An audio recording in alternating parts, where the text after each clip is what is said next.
Nintendo drops a trailer, a release date, a new accessory, and instead of excitement from gamers online, it's met with a wave of frustration. Sometimes it's anger, sometimes it's cynicism, sometimes it's just that tired, hollow feeling that makes you wonder why you even care anymore. That feeling, that creeping burnout, that's Nintendo fatigue. And yeah, it's real. But it's not just about Nintendo. It's about how we've wired ourselves to react to them, and how staying plugged in might be doing more harm than good. This video isn't about piling on complaints.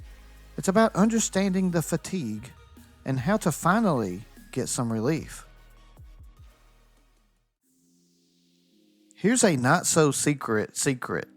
Nintendo hasn't really changed. Not in the ways people claim. It's always been weird, expensive, and experimental. Back in the NES era, new cartridges ran $45 to $50. Adjusted for inflation, that's around $120 to $140 today. Super Nintendo games? Same deal. They were $50 to $55, which comes out to about $115 or more in today's money. And GameCube memory cards? Nearly $50 just to save your progress. Complaining about premium prices now ignores how it's always been that way. Nintendo also has a long history of re-releasing their hits. Mario, Zelda, Metroid, you name it. Whether it's a compilation, a port, or a full-price remaster, it's not some recent trend. It's Nintendo doing what Nintendo's always done. And then there's the weird stuff. The Virtual Boy was a total train wreck. Red and black visuals, eye strain, rushed launch, dead within a year. But here we are in 2025 and Nintendo is bringing Virtual Boy games to Nintendo Switch Online this February, and everyone's talking about it. The failure gets flipped into a nostalgia win. The cycle continues. That's not incompetence. That's part of the plan. These quirks, these prices, these re-releases, they're not new betrayals. They are Nintendo being Nintendo. If Nintendo has always been like this, why does it hit harder today? Why do new announcements feel exhausting instead of exciting? The answer isn't just about Nintendo. It's about how our brains respond to long-term exposure, the rise and fall of hype cycles, and the way we consume games and gaming discourse. Psychologists have actual names for the mental patterns behind this frustration. The three most relevant here are hedonic adaptation, negativity bias, and social contagion.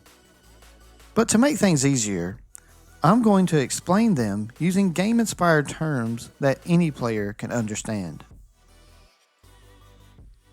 First, we will discuss hedonic adaptation, what I will call the new game smell. This is our brain's tendency to quickly adjust to good things. That rush you get when booting up a new game, it fades fast. A week ago, it was Game of the Year. Now you're nitpicking the UI or wishing there were more side quests. The new game smell wears off, and suddenly what felt amazing just feels normal. And from there, flaws become more noticeable than fun. Next, negativity bias, or what I will call the dark world effect. We're wired to focus more on the bad than the good. It's a survival mechanism. But in today's digital world, that bias gets supercharged. A single tweet about $80 pricing or limited features spreads faster than 100 people just quietly enjoying the game. It's like slipping into the dark world in Legend of Zelda: Link to the Past. Everything feels more hostile and skewed. And lastly, social contagion, or what I will call the aggro loop. Online emotions spread fast, and anger spreads fastest. One frustrated post turns into a flood of replies, reaction videos, hot takes. It's everywhere. Even if you weren't mad at first, just being in the environment pulls you in. That's the aggro loop, just like in an MMO. One player pulls aggro, and suddenly the whole party's in chaos. You're reacting because everyone else is, and before you know it, you're part of the pile-on, and in this case, you're now experiencing full-blown Nintendo fatigue. All of this creates a cycle, one that doesn't even need a bad product to keep spinning. You might not buy the next Mario Kart. You might not even watch the next Direct. But if you're still plugged in to the subreddits, the reaction videos, the doom posting, you're still swimming in that same burnout pool. The issue isn't just Nintendo, it's the environment around it. It's the constant conversation about Nintendo that wears you down. So, what's the fix? It's actually pretty simple. Take a break. And I don't just mean don't buy the next game. I mean log off. Step away from the commentary, the communities, and the clickbait. Personally, when I feel the burnout, I shift focus. I pick up something from my Steam backlog. I dive into a genre I've neglected. I revisit games that aren't surrounded by discourse. No expectations, no hype, just games. And that shift, away from the noise, reminds me why I love this hobby in the first place. This isn't about quitting Nintendo forever. It's about resetting your baseline. You don't owe the company your constant attention. You're allowed to step away, regroup, and enjoy something else.